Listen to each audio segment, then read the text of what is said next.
Tigers के बारे में बात करने वाले हैं। क्या आपको पता है कि 20वीं सदी की शुरुआत से अब तक पृथ्वी से टाइगर की 95% आबादी घट चुकी है। लेकिन अच्छी खबर यह कि भारत में टाइगर सुरक्षित हैं और भारत अकेला ऐसा देश है जहां पर इनकी आबादी बढ़ रही है। रिसेंटली हमने 29 जुलाई को इंटरनेशनल टाइगर्स डे को सेलिब्रेट किया था और इसे 2010 में साइन किए गए सेंट पीटर्सबर्ग डिक्लेरेशन के अंदर सेलिब्रेट किया जाता है, जिसमें ये स्लोगन दिया गया था कि their survival in our hand, यानी कि उनकी सुरक्षा अभी हमारे हाथों में है। इसके कुछ मेजर कारण भी हैं। दरअसल वर्ल्ड वाइल्ड लाइफ फंड के मुताबिक 20वीं सेंचुरी की शुरुआत से अब तक बाघों की जो तादाद है वो पूरे पृथ्वी से घटना शुरू हो गया था और 2020 तक बाघों की 95% आबादी खत्म हो चुकी थी। अभी पूरे दुनिया भर में 3900 टाइगर जिंदा हैं। इसकी एक मेजर वजह क्लाइमेट चेंज है। साथ ही हम लोग भी जंगल को अपने फायदे के लिए नष्ट कर देते हैं, जिस वजह से जंगली जानवरों की तादाद घट रही है। इसीलिए हर एक फ्रंट में अभी अवेयरनेस फैलाने की जरूरत है और सिर्फ टाइगर्स ही नहीं बल्कि सभी जंगली जानवरों के लिए उनकी नेचुरल हैबिटेट्स को दोबारा क्रिएट करना चाहिए और जो जंगल पहले से ही मौजूद है उनको सुरक्षित करने पर जोर देना चाहिए। यहाँ पर अगर भारत की बात करें तो पूरे दुनिया भर में जितने भी बाघ पाए जाते हैं उन सभी के टोटल पॉपुलेशन के 70% के आसपास भारत में ही पाए जाते हैं और भारत अकेला ऐसा देश है जहाँ पर इनको सुरक्षित कहा जा सकता है और भारत में इनकी तादाद बढ़ भी रही है और 2019 के रिपोर्ट के मुताबिक भारत में पिछले एक साल के अंदर ही टाइगर्स की आबादी में 33% तक इंक्रीज नोटिस किया गया है। अब टाइगर्स के बारे में कुछ मजेदार फैक्ट को लेके बात करते हैं। फैक्ट नंबर 1, ये बात आप सब जानते हैं कि टाइगर्स बिल्ली प्रजाति के जानवर होते हैं और ध्रुवीय भालू और भूरे भालुओं के बाद ये दुनिया का तीसरे सबसे बड़ा मांसाहारी जानवर होता है। जंगल में एक टाइगर की औसत उम्र 10 से 12 साल की होती है, लेकिन अगर जू में रहने वाले टाइगर्स की बात करें तो उनकी औसत उम्र जंगली टाइगर्स के मुकाबले 2 गुना तक ज्यादा होता है। इसके कई कारण हो सकते हैं। पहला कारण यह है कि जंगल में कोई बाघ अगर बीमार हो जाता है तो उसके मरने की चांसेस काफी ज्यादा होती है।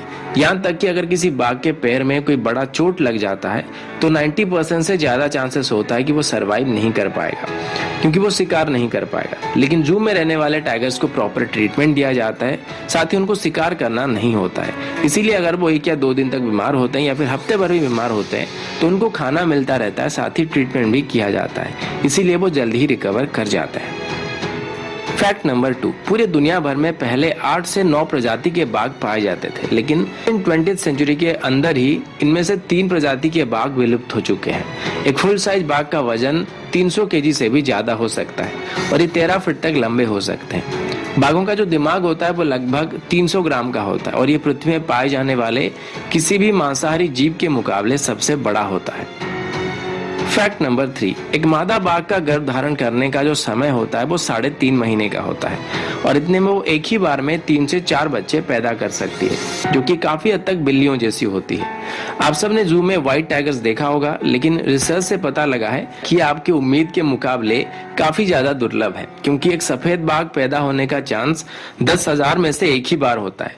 और आप खुद सोच के देखिए, हमारे पास अभी 3,900 बाघ हैं और इनमें से सभी मादा भी नहीं है और जब ये बच्चे पैदा करेंगे तो 10,000 बच्चों में एक ही ऐसा बच्चा होने वाला है जो कि सफेद रंग का होने वाला है।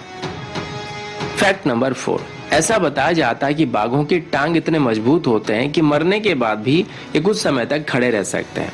एक बाघ जब जोर से दहाड़ता है या आवाज निकालता है तो ये 3 किलोमीटर की दूरी तक सुनाई दे सकता है और इस आवाज की फ्रिक्वेंसी लगभग 18 हर्ट्ज से ज्यादा होती है। फैक्ट नंबर 5, मैंने आपको पहले भी बताया था कि बाघ और बिल्लियों में काफी सारी समानताएं होती है और हमारे घर में जो बिल्लियां पाई जाती है उनकी डीएनए 95.6% के आसपास बाघों के साथ मैच करती है। बाघों के कुछ खास बात भी होती है, जैसे कि इनके कान के पीछे तो सफेद रंग के गोले होते हैं और ये धब्बा हर एक टाइगर के कान के पीछे देखा जाता है। लेकिन हर एक टाइगर की बॉडी में जो ब्लैक कलर का स्ट्रिप होता है वो अलग अलग पैटर्न में होता है, यानी कि ये पैटर्न हर दूसरे बाघ के लिए अलग होता है। यहाँ तक कि एक नर और मादा के जो बच्चे होते हैं उनके स्ट्रिप्स भी उनके माँ बाप के साथ मेल नहीं खाते हैं और यहाँ तक कि उनके साथ जन्म हुए बच्चों के साथ भी, यानी कि उनके भाई बहन के साथ भी मैच नहीं करता है। जैसे इंसानों की फिंगरप्रिंट होती है, ये कुछ उसी तरीके से काम करता है।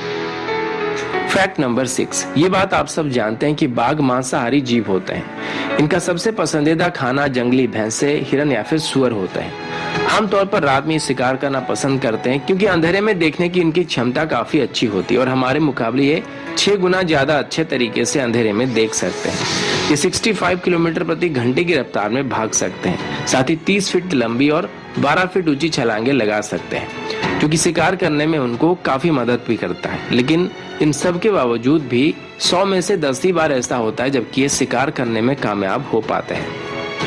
Fact number 7।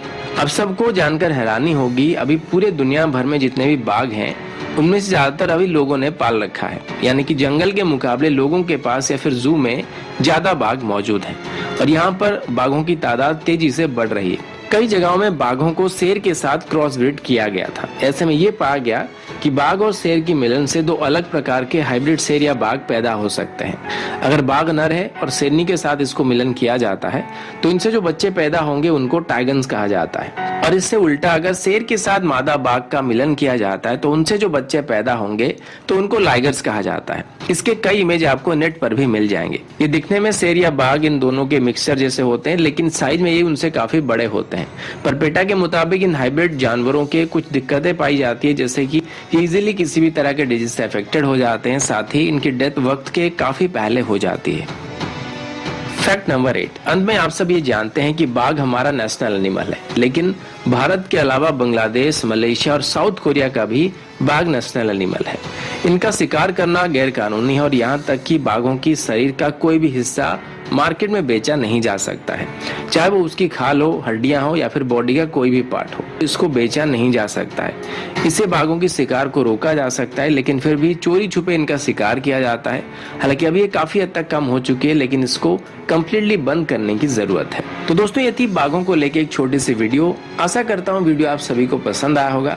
अगर आपको वीडियो अच्छा लगा तो इसे आप लाइक कर सकते हैं, साथ ही आपके जो भी सुझाव है आप कमेंट करके बता सकते हैं। और जो लोग हमारे चैनल को पहली बार देख रहे हैं या फिर अभी तक हमारे चैनल को सब्सक्राइब नहीं किया है, जाते जाते हमारे चैनल को सब्सक्राइब करना भी मत भूलिएगा। तो दोस्तों, अभी के लिए इतना ही। मिलता हूँ आपसे अगले वीडियो में, तब तक के लिए जय हिंद, वंदे मातरम।